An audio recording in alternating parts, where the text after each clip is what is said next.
What's going on, people? It's Ricardo Francis, aka Ricardo Lifting here. Today I'm going to be training my delts and my arms. But it's going to be slightly different to my normal workouts. I'm going to be using kettlebells. I have been fortunate enough to be allowed to borrow kettlebells off a good friend of mine, Maya, but they are quite heavy kettlebells. I am kettlebell trained, but that's not my style of training. I typically do weightlifting, bodybuilding, and calisthenics. So kettlebell training doesn't normally fit neatly in those categories. On top of that, the weights I am using, the kettlebells I am using, are 28 kg and 32 kg. Now, I've never actually really trained with those loads just because kettlebell workouts are hard, man. They are hard. And because they are so heavy, a lot of kettlebell movements are made redundant. You can't use them because it's just too heavy, You have to normally work your way up, and these weights are too heavy to do a lot of that. But I am going to try and do a bodybuilding style session using these kettlebells. So I said today is shoulders and arms. So we'll see how it goes, really. Before we continue, make sure you hit that like button, subscribe to the channel, and share this with all your friends. And click that notification bell so you can be notified when my next video comes out. Without further ado, let's get to it. If you've watched my videos before, you know this is one of my favorite warm-ups, walkouts. So engages your core, you walk into your body's nice and straight, lie your chest between your hands to fully lie down on the ground, and then come back up and walk back to your feet. Great way to get your full body nice and warm, obviously engaging those upper body muscles, getting ready for the shoulder and arm workout.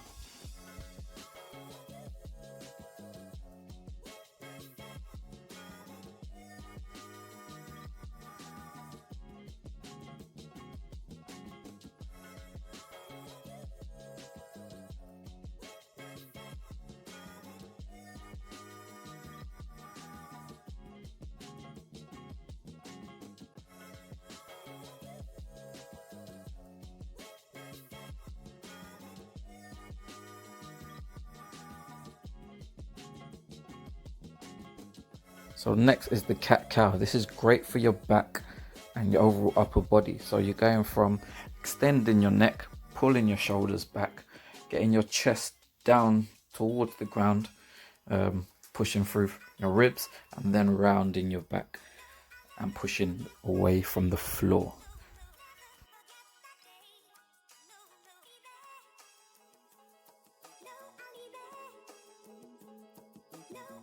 Still getting warmed up, so we're going into arm circles. First we do forward rotation and then backwards rotation. It's really about trying to get as much range of motion as you can with a little bit of momentum and opening up as you go along. So next we're going to kettlebell cleans. What you're doing is trying to bring the kettlebell out and catch the weight. So with the heavier weight, you really have to pull up, drive and rotate quickly to be able to catch it and not bang it on your forearm. Great way to get nice and warm. Make sure you keep your core nice and tight and your chest proud with a nice neutral spine.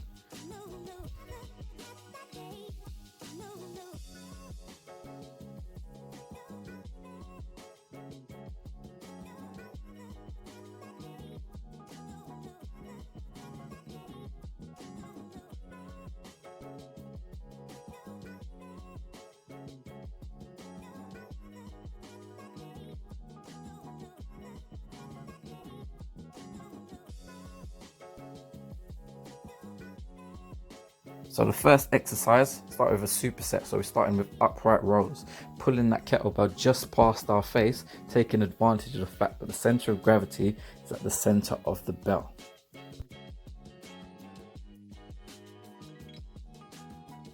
And that's supersetted with overhead tricep extension.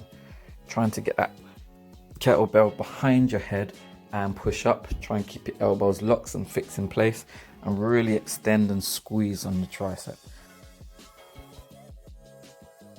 So next superset we do guided shoulder press. Now because of the shape of the kettlebell, it's really hard to just press it completely with one hand. So using the other hand just to guide it through that motion, and this will help give an extra fatigue, so when you do press on the other side, you really will feel it. With all these exercises, I have been doing 4 sets, so 2 sets with the 28 kg and then 2 sets with the 32 kg. It is really taxing, and I stick to the same amount of reps each time. Next exercise in the superset is kettlebell hammer curls. Keep your core nice and rigid and just try to curl it up, squeeze in, getting the long head of that bicep. So the next one is rear delt Y flyers. So this one's quite momentum based because the weight is quite heavy. So it's really about just controlling that movement. You may not be able to get all the way up. Make sure you're getting a squeeze on your delt. And that was supersetted with narrow kettlebell press ups. So what you would do is start with the bigger weight and press from there, because you're higher off the ground and your hands are a little bit wider, then work to the smaller one. So therefore your hands are a bit narrower and you're a bit lower to the ground, taking on more weight. The next superset we go into kettlebell side lateral raises. Again, it's a little bit more momentum based. You are trying to bring it up. You'll not be able to come all the way up, but just make sure you control the motion and squeeze, and don't use too much of your back. And that was supersetted with concentration curls. So just squatting down slightly, resting my elbows in between my thighs and curling it up and stretching it all the way down, getting a great squeeze on the bicep.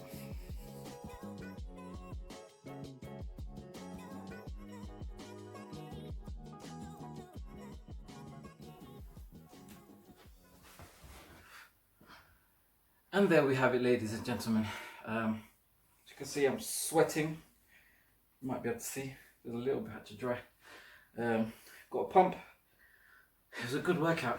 As usual, I'll put the workout in the description below, so you can see the exercises, etc. It was a tough one.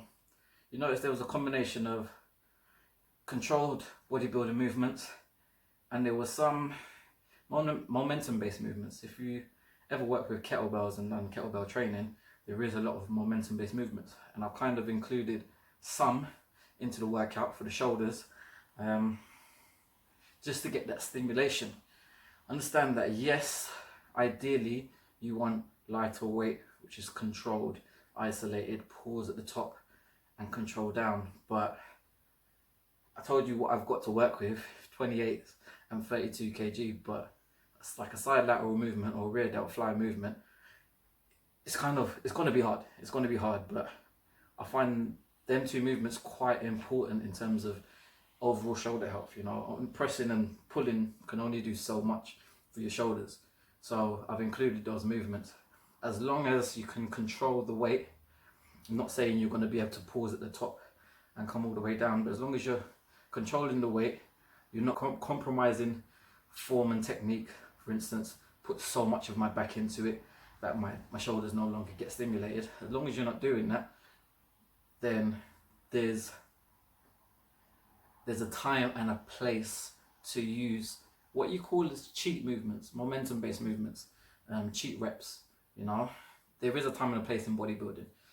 Understand that to get extra overload, to get extra intensity, more load on the muscle, sometimes you need to add cheat movements, and they also help improve your strength so that when you attack heavier weight, it actually becomes easier. Sometimes that's the way to jump to the next stage.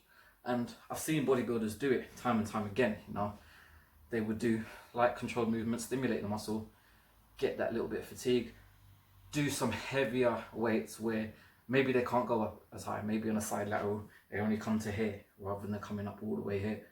Doesn't mean that they're not getting stimulation. They still are getting stimulation, but they're utilizing heavy weight for intensity and extra stimulation in the muscle, to promote more growth.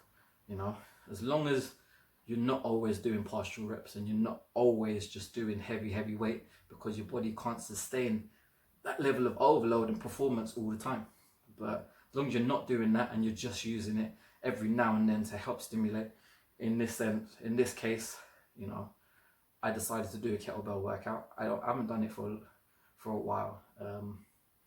You know, I've been doing banded workouts and calisthenics, so to have that kind of heavy load on my shoulders it wasn't a problem for me to do it because I haven't done it in so long. But as long as you get a good balance of full range of motion, controlled motions, good contractions and pause reps with things like, as you saw, my side laterals and my rear delt flies, where it's really heavy, it's a little bit momentum based, but you're getting the stimulation, you're not compromising your form excessively, you know. When I say excessively, I mean not to a point where it will hurt you. You know, a little slightly forward, a little rock just to get it up, but it's a little rock. If that rock got any bigger, I'd have to stop. That's why I stopped at 8 reps and not 10, etc. But yeah, to be honest, that's another video if you want to know about the science, the different styles of training, how to implement tension, how to implement tempos, how to implement intensity, different methods to increase intensity, different methods to improve your strength. That's another video. I can talk about that separately. If you like this kind of content, make sure you hit that like button, subscribe to the channel, and share this with your friends. You know, it might be of use to them. If you want to see me do more kettlebell videos, as I said, I've only got the 2 kettlebells, but if you want to see more kind of videos like that, or anything particular, especially when the world is back in order and I'm able to go back into a gym, if you want to see anything, comment down below and I'll keep it in mind for future reference. Anyway, that's me. I'm out. Peace.